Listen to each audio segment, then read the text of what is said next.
कि आप एक स्वतंत्र लेखक, पत्रकार और विज्ञान प्रचारक हैं।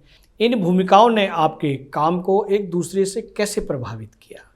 देखिए, मूलतः तो मैं आपको बताऊं कि मैं लेखक ही हूं। मैंने जब मेरे जीवन का जो पहला लेख जो प्रकाशित हुआ वो जब मैं 12th में था, 12वीं में था, तब एक जो है वहाँ के लोकल समाचार पत्र में प्रकाशित हुआ जी। उस समय मैं कुछ ड्राफ्ट करके लिखता था। इसके बाद मैं धीरे धीरे लिखता चला गया जी। मैं आप सबको एक बात बताना चाहता हूं जो दर्शक हैं, रातों रात कोई सफल नहीं होता। पहली बात, बिल्कुल एक लेखक के तौर पर मेरी जो यात्रा थी वो भी बहुत पेनफुल जिसे कह सकते हैं, मतलब रही है। मतलब मैं लिखता था, चूंकि मुझे अच्छा लगता था तो मैं लिखता था, लेकिन जब मैंने उसको ये देखा कि समाज उसको सराहे या समाज देखे या समाज के बीच में वो मेरी लेखनी जाए, तो उसको वहां तक आने में कई साल लग गए जी। रिजेक्शन लगातार झेलना पड़ा, लेकिन मैं लगातार लिखता रहा। मुझे आज भी याद है जब मैं बीटेक कर रहा था तो मैं कोई भी लेख जो है, उस समय मुझे हिंदी टाइपिंग नहीं आती थी, मैं बिल्कुल फ्रैंकली बता रहा हूं। तो मैं क्या करता था कि उसको मैं लिखता था, एक साइबर कैफे होते थे उस समय, उनसे टाइप करवाता था।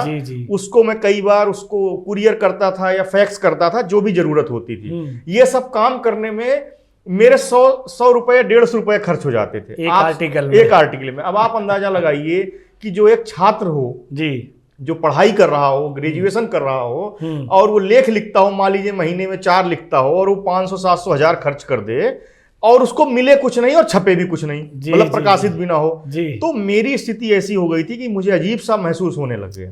पर एक घटना ऐसी हुई जिसने मुझे बदल दिया। वाह। एक बार क्या हुआ, मैं वैसे बोल देता हूं जी कि मैंने एक लेख भेजा।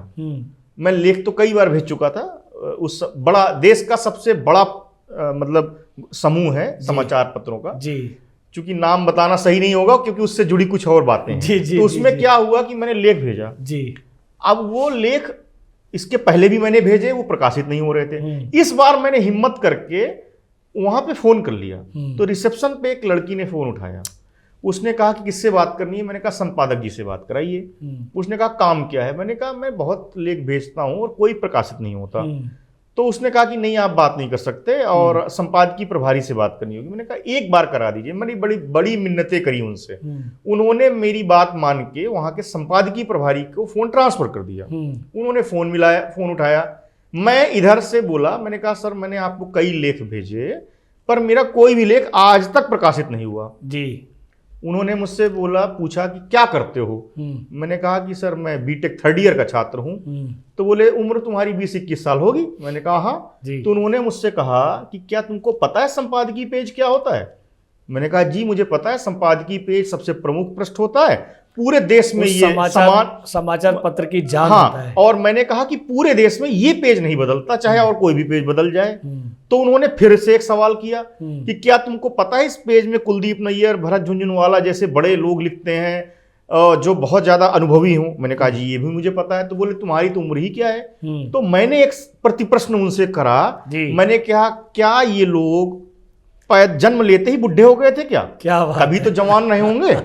तो मैंने ये बात कही कि वो कभी तो जवान रहे होंगे जी, जी, तो जी। जब आप ऐसा तो नहीं है कि जन्म लेने के बाद सीधे बुढ़ापा आ गया, अनुभव उनको मिला होगा तो जवानी भी एक रहा होगा। तो मैंने कहा मेरी भी उम्र ऐसी है, तो उम्र की कोई बात नहीं। फिर मैंने उनसे एक बात कही, मैंने कहा कि आपके पास टेबल होगी? बोले हाँ है। मैंने कहा टेबल के नीचे डस्टबिन भी होगा? बोले हाँ है। मैंने कहा एक आपसे गुजारिश है कि आप मेरा लेख पढ़िए, अगर पसंद में नहीं आए तो आप उसे फाड़ के फेंक दीजिएगा, लेकिन मैंने कहा बिना पढ़े आप मुझे खारिज नहीं कर सकते। क्या बात। और वो पहला वाक्य था। उन्होंने उस लेख को पढ़ा और उस लेख को प्रकाशित किया, और वो लेख जीन क्लोनिंग की सार्थकता पर सवाल, वाह, ये लेख प्रकाशित हुआ। और इसके बाद फिर ईश्वर की अनुकंपा से मैंने कभी पीछे मुड़ के नहीं देखा। क्या बात। और लगातार लगभग देश के सभी समाचार पत्रों में उस बातचीत ने दृष्टिकोण बदल दिया। मैं यही बात कहना चाह रहा हूं कि मन के हारे हार है, मन के जीते जीत। आपके पास अगर क्षमता है तो आत्मविश्वास आ जाएगा, और आत्मविश्वास होगा तो आप कहीं भी हारोगे नहीं, ये वाह। निश्चित है। बहुत अच्छी जानकारी आपने तो दी। आपने जो सवाल किया कि मैं मूलतः लेखक हूं, जी। ठीक है, वो प्रोफेशन की वजह से मैंने इंजीनियरिंग किया, लेकिन मैंने इंजीनियरिंग के बाद भी मैं विज्ञान संचार से जुड़ा हूं। वाह। और आज भी जितना भी मुझे अवसर मिलता है, मैं निस्वार्थ भाव से मैं अपने समाज की, हिंदी की, विज्ञान संचार में लोगों के साथ हमेशा जुड़ा रहता हूं, करने के लिए कुछ बहुत भी। अच्छी बात है। आपकी इस जिजीविषा को हम प्रणाम करते हैं। ये वीडियो YouTube पर देख रहे हैं तो हमारे चैनल को सब्सक्राइब करें और बेल आइकन को दबाना ना भूलें। अगर आप Facebook पर ये वीडियो देख रहे हैं तो हमारे पेज को लाइक करें।